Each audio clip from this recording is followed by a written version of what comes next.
आज हम शुरू करेंगे द एयर एपिसोड 1। तो चलिए शुरू करते हैं। और आज के एपिसोड में कुछ शॉकिंग सुनने को मिलेगा, तो वीडियो पूरा सुनिएगा। तो चलिए शुरू करते हैं। रात का सन्नाटा और एक छोटी सी क्लिनिक जहां डिम लाइट जल रही थी। कमरे में हल्की दवाइयों की महक फैली हुई थी। म्यू टेंशन में, कैसे हो म्यू?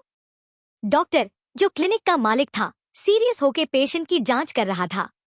उसने एक गहरी सांस ली और रिपोर्ट पढ़ते हुए बोला, डॉक्टर, पेशेंट के बॉडी में किसी जहरीले एलिमेंट का असर हुआ है, जिससे उसका नर्वस सिस्टम अफेक्टेड हुआ और वह बेहोश हो गई। लेकिन हमें यह जानने के लिए ब्लड टेस्ट के रिजल्ट का इंतजार करना होगा कि आखिर यह कौन सा जहरीला एलिमेंट था।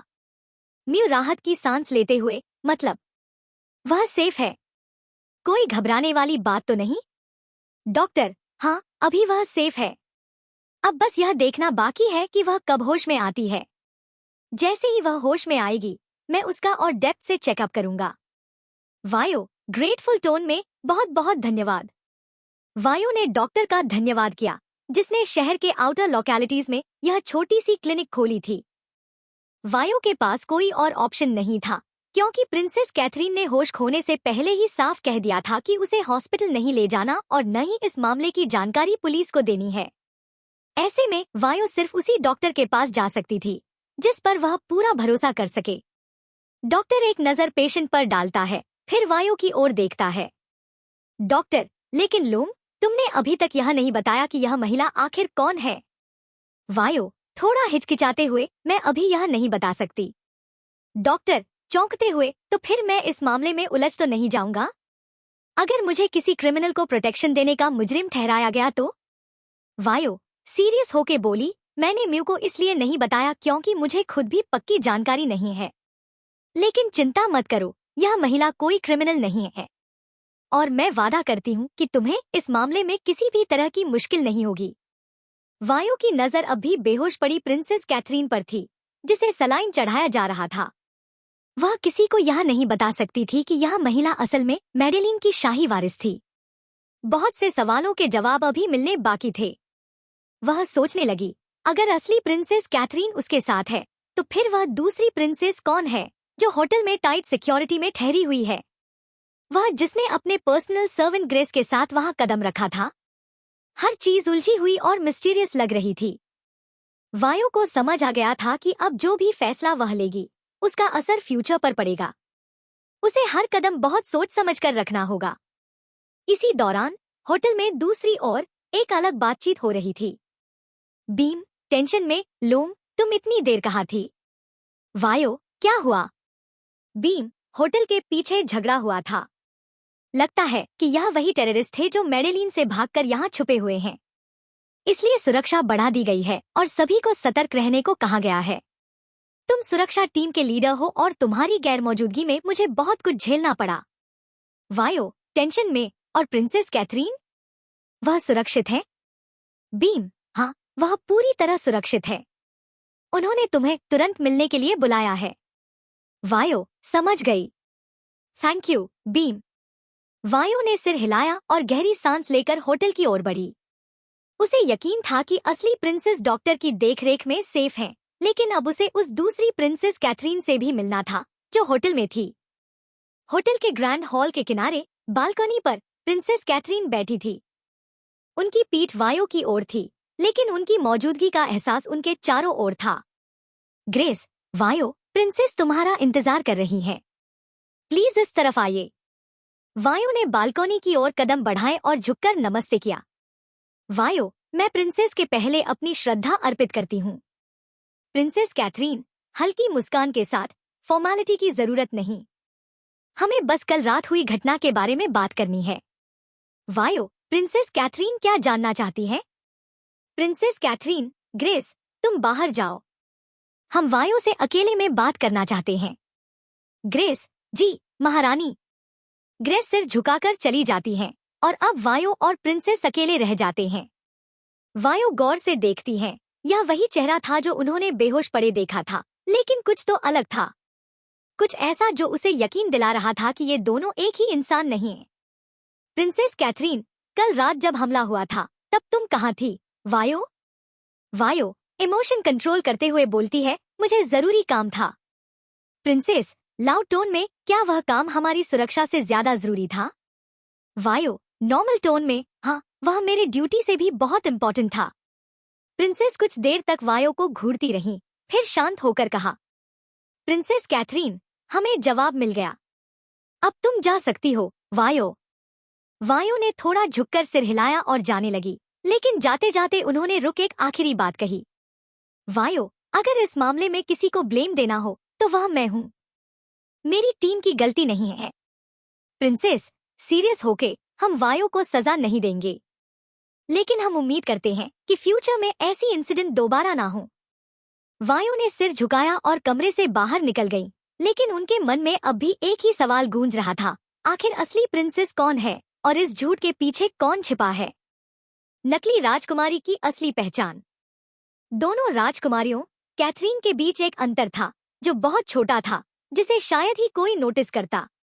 उनकी कदकाठी, हाव भाव और हर एक एक्सप्रेशन तक इतनी सिमिलर थी कि डिफरेंस कर पाना मुश्किल था। लेकिन एक चीज थी जो लाख छुपाने के बावजूद छुप नहीं सकती थी, उनकी आंखें। वो आंखें जो मुस्कुराने के बावजूद भी उतनी सौम्य नहीं दिखती थी। वही आंखें जिनसे वायो की पहली मुलाकात में हुई थी। अब यह साफ हो चुका था, नकली राजकुमारी कौन है।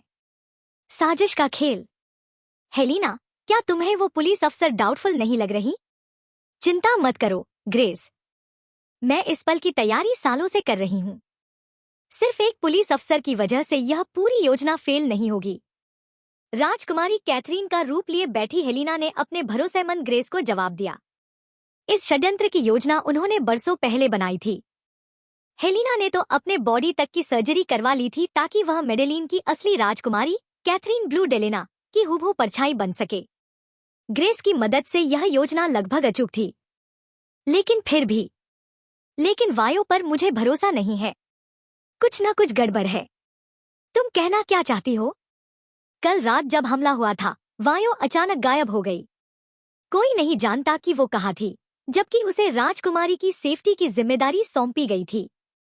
अगर वो सच में हम पर शक करती तो अब तक उसने कुछ कर लिया होता। मुझे उसकी किसी हरकत में कुछ भी स्ट्रेंज नहीं लगा, लेकिन जब तक असली राजकुमारी की लाश नहीं मिल जाती तब तक मुझे पूरी तरह चैन नहीं मिलेगा। ग्रेस जानती थी कि उन्होंने एक हत्यारे को कैथरीन को मारने के लिए भेजा था, लेकिन बिना ठोस सबूत के वो कैसे मान सकती थी कि वह सच में मर चुकी है? पर हेनरी ने कहा था कि जिसने भी ये काम किया उसने सफाई से निपटा लिया है। हेलिना, मुझे लगता है कि सब कुछ हमारे मुताबिक नहीं होगा। हम कोई गलती नहीं कर सकते। मैं हेनरी से कहूंगी कि वायो पर नजर रखे, इससे पहले कि वो अगले हफ्ते थाईलैंड छोड़कर चली जाए। तुम जैसा ठीक समझो, करो। मैं अपना हिस्सा निभाऊंगी। मैं मेडेलिन की राजकुमारी हूँ। हेलिना मुस्कुराई। बहुत जल्द पूरा मेडेलिन उसके हाथ में होगा। एक पीछा जो मौत का खेल बन सकता था। वायो ने अपने साथियों को विदा किया और होटल से बाहर निकली, लेकिन जैसे ही उसने सड़क पर गाड़ी चलाई उसे एहसास हुआ कि कोई उसका पीछा कर रहा था। पीछा करना बहुत बुरी आदत होती है। उसने बड़बड़ाते हुए कार को एक पेट्रोल पंप में मोड़ दिया और दिखावे के लिए बाथरूम की ओर बढ़ी, लेकिन उसकी नजर पीछे खड़ी उस काली कार पर थी जो अब भी वहीं रुकी हुई थी। काफी देर हो गई, लेकिन वो अभी भी बाथरूम में है। जाकर देखो अंदर कोई है या नहीं। कुछ देर बाद एक आदमी भागता हुआ आया। भाई, वहां कोई नहीं है क्या? लेकिन उसने बाहर निकलने का कोई रास्ता ही नहीं छोड़ा था।